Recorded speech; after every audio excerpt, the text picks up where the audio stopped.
Hoje eu vou começar uma série que eu falarei um pouquinho de algumas profissões. Para escolher uma área, em primeiro lugar é fundamental se conhecer, saber das próprias aptidões, gostos, vontades. E nessa parte, infelizmente, eu não sei como ajudar muito não. Mas outro passo fundamental é conhecer as opções, os diferentes cursos e onde cada profissional pode atuar. Para começar hoje, de uma forma mais ampla, eu vou falar de uma profissão especial, a do engenheiro. Olá pessoal, sou Leonardo, professor e engenheiro de materiais, e este é o From Metal Till Now.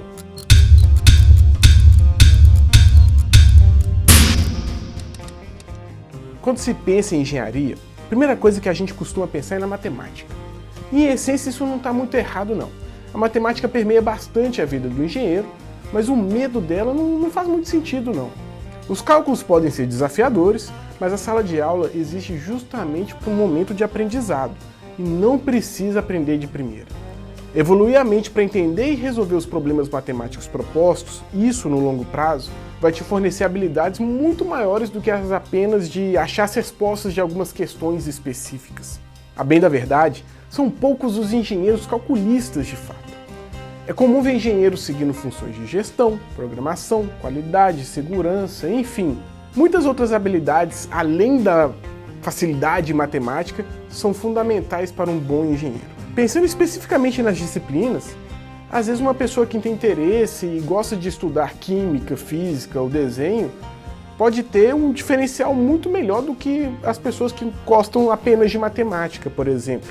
Talvez você até tenha alguma dificuldade em matemática, mas gosta muito de química e se veja trabalhando em algum laboratório desenvolvendo novos polímeros com base vegetal.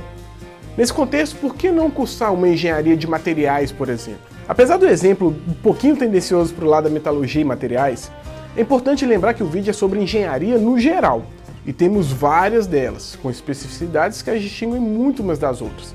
Então talvez você tenha alguma aptidão em alguma área, alguma disciplina, algum conteúdo, que vai te colocar muito na frente na escolha de uma engenharia específica do que um mero conhecimento, uma mera facilidade em matemática. Então não define-se o engenheiro apenas por ser habilidoso com a matemática.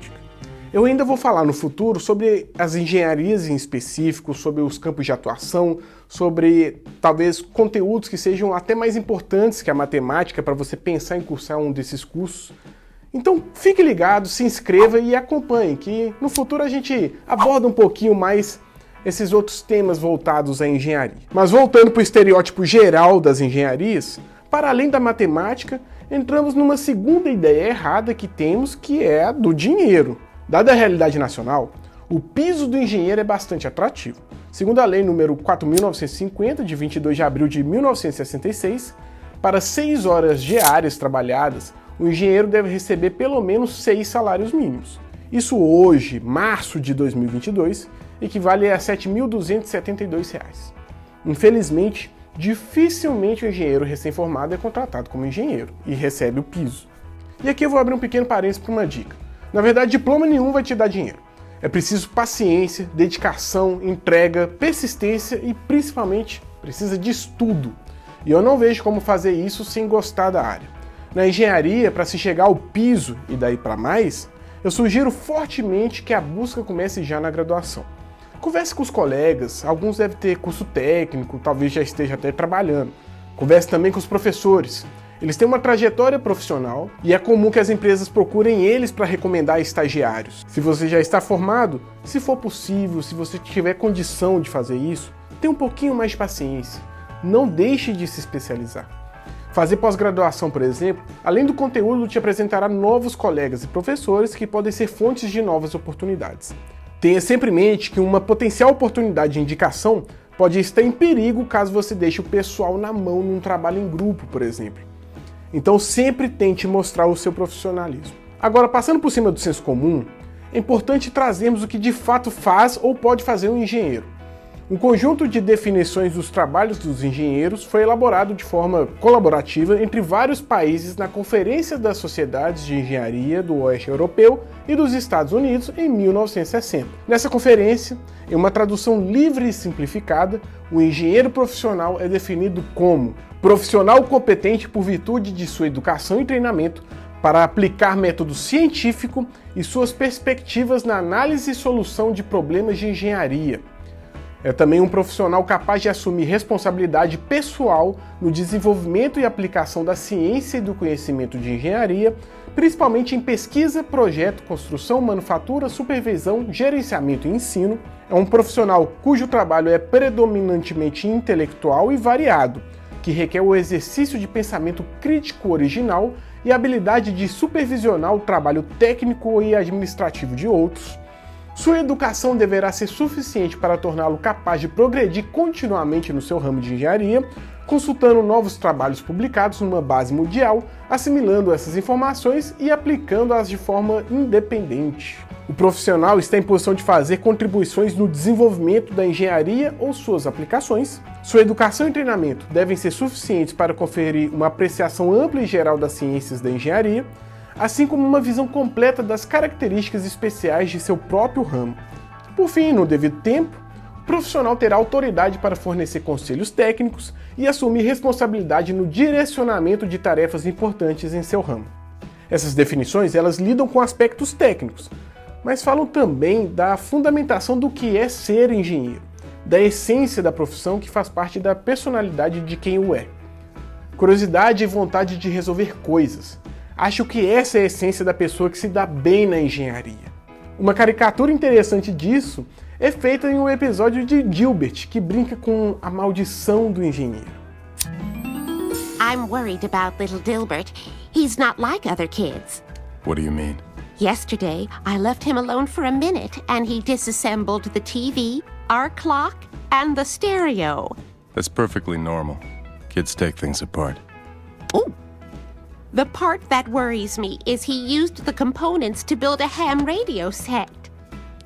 Oh dear. Is that bad?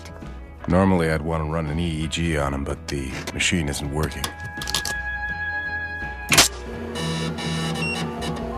It's worse than I feared. What is it? I'm afraid your son has the knack. The knack? The knack. It's a rare condition characterized by an extreme intuition about all things mechanical and electrical, and utter social ineptitude. Can he lead a normal life? No. He'll be an engineer. Muitas pessoas têm a essência de engenheiro, mas não têm o diploma.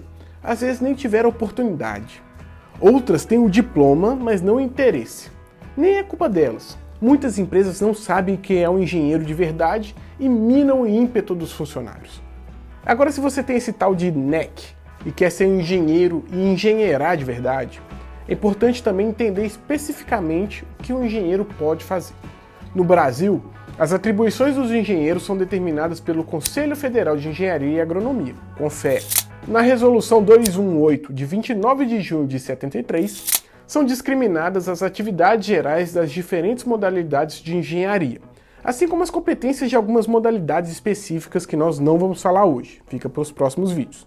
Com enfoque nessa parte geral, nós temos 18 atividades que são de competência dos engenheiros e que devem ser aplicadas dentro do ramo de cada engenharia específica.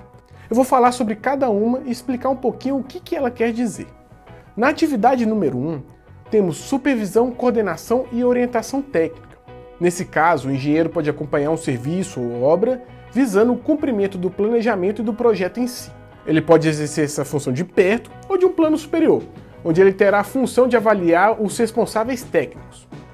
A atividade número 2 dos engenheiros refere-se ao estudo, planejamento, projeto e especificação.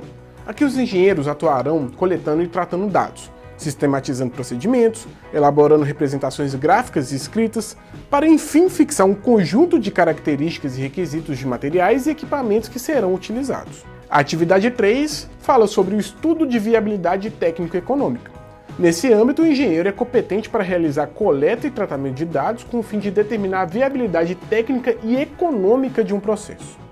Na atividade 4, temos a função de assistência, assessoria e consultoria, ou seja, os engenheiros atuam fazendo prestação de serviço, podendo ser um auxílio técnico ou um aconselhamento em alguma atividade, processo ou em alguma questão específica. Atividade 5, direção de obra e serviço técnico. O engenheiro também pode ser o chefe e comandar sua equipe técnica dentro do escopo da engenharia específica. E aqui vai mais um parênteses. Os engenheiros, no geral, são escolhidos para cargos de direção e chefia para além do âmbito de sua formação.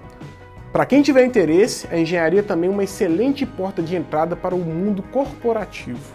Atividade 6. Considera as atividades no âmbito de vistoria, perícia, avaliação, arbitramento, laudo e parecer técnico.